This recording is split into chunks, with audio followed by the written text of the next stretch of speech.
Olá! Vamos falar um pouco da substância mais famosa da face da Terra. Eu estou falando da água. Como são as moléculas de água? Olha só, um átomo de oxigênio ligado a dois átomos de hidrogênio, formando aqui uma molécula angular. Há um motivo para isso, trataremos em outro vídeo, deixo a descrição para você de um vídeo aqui no canal que trata exatamente disso para maiores detalhes. Eu trago aqui hoje duas amostras de água. Repare que estes recipientes têm o mesmo volume total. Mas se eu perguntar para você onde eu tenho mais água, você vai me responder que na água, na forma sólida, é onde eu tenho mais água. Mas essa resposta está errada. Por quê? Porque a quantidade de água é a mesma nos dois recipientes. Inicialmente, eu coloquei exatamente a mesma quantidade de água nos dois recipientes. Esta quantidade. Aquele que permaneceu água líquida, permaneceu com este volume. Aquele que foi congelado aumentou o volume. Então, perceba, quando a água congela, ela aumenta seu volume. Gente, quando você passa numa estrada de ferro, com certeza você já passou perto de uma, se você olhar os trilhos, eles têm um distanciamento. Se você ver os viadutos de concreto que tem pelas cidades, pode reparar que há um distanciamento entre as placas de concreto. Por quê? Porque normalmente as coisas dilatam, as coisas aumentam de volume quando são aquecidas.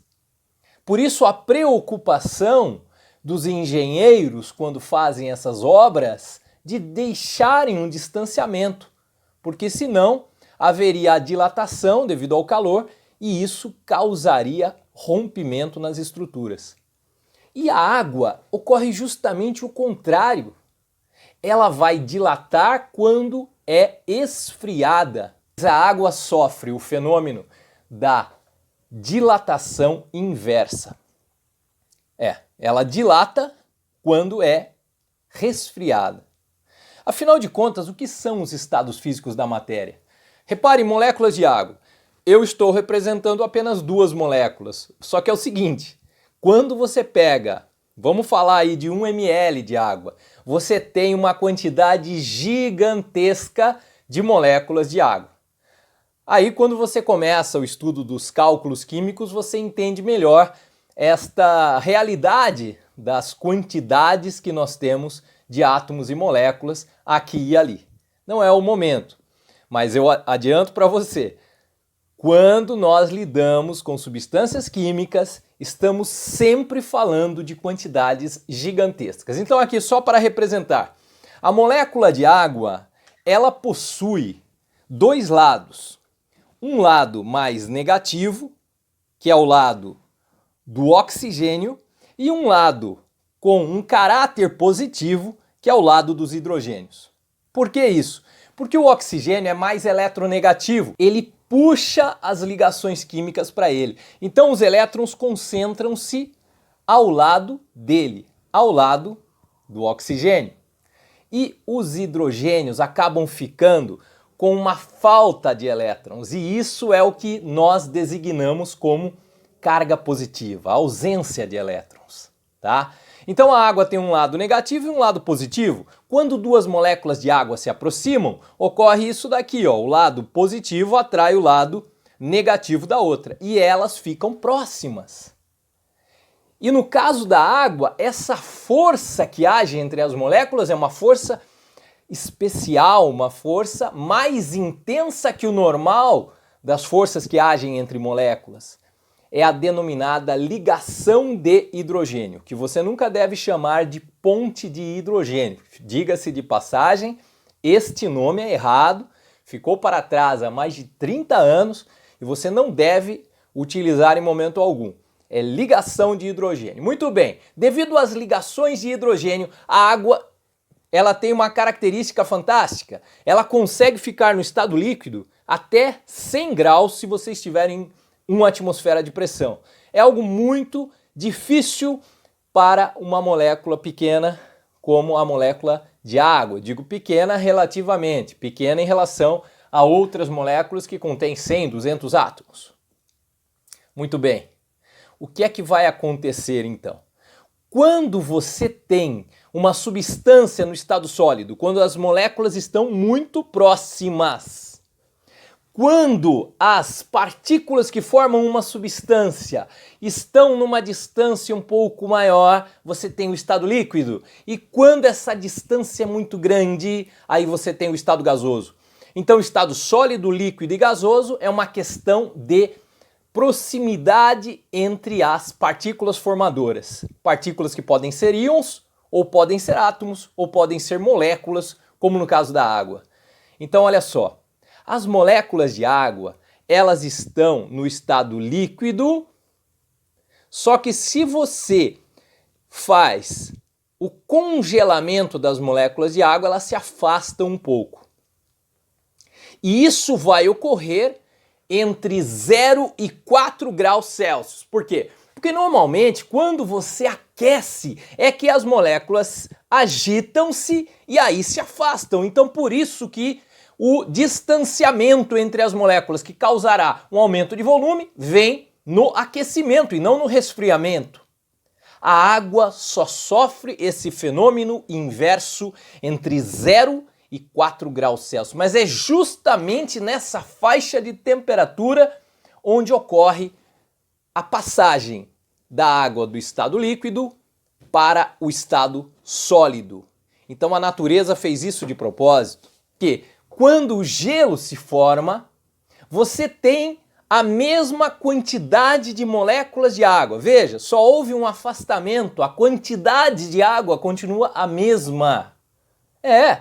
O número de moléculas continua o mesmo, só houve um distanciamento.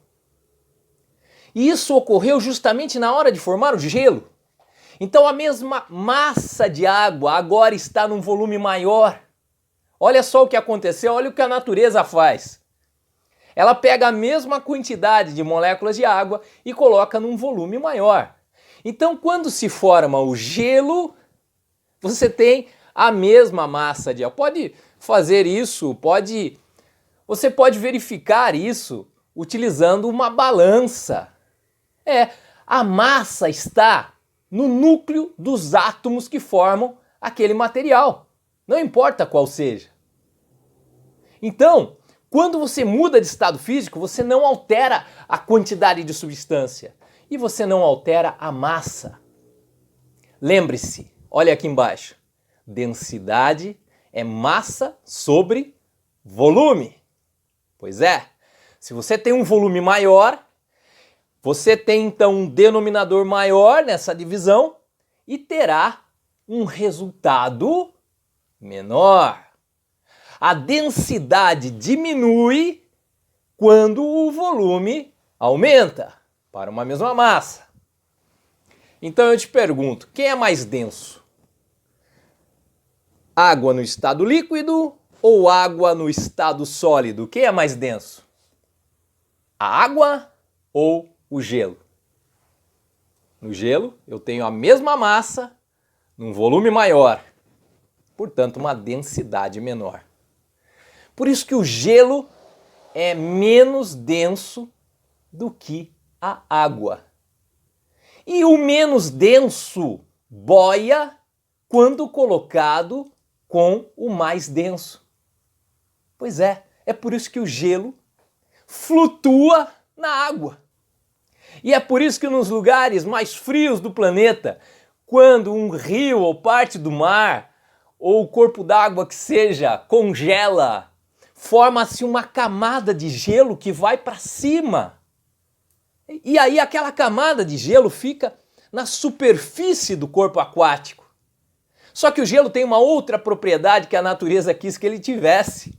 Ele é um isolante térmico, mas ele faz esse papel de isolar a perda de calor. E o que vai acontecer então? A água que está mais abaixo, ela fica protegida dessa variação de temperatura. Aquelas moléculas de água mais abaixo, elas ficam protegidas e ficam no estado líquido. E no estado líquido, os peixes e todos os seres aquáticos podem sobreviver. Olha que interessante. Aí quem mora numa região como essa consegue pescar naquele lago congelado, fazendo um buraco na camada de gelo superficial. E consegue sobreviver ali. Quando vem, em alguns lugares da Terra, o congelamento dura uma parte do ano. E aí quando vem a parte mais quente do ano, aquele rio, aquele lago, ele descongela e a vida continua por ali. Enquanto que se tudo congelasse ao mesmo tempo, então não existiria vida num lugar onde a água congela. A natureza parece ter feito tudo isso de propósito, não é mesmo? A água só faz a dilatação inversa justamente nessa faixa de temperatura onde nós temos a formação do gelo.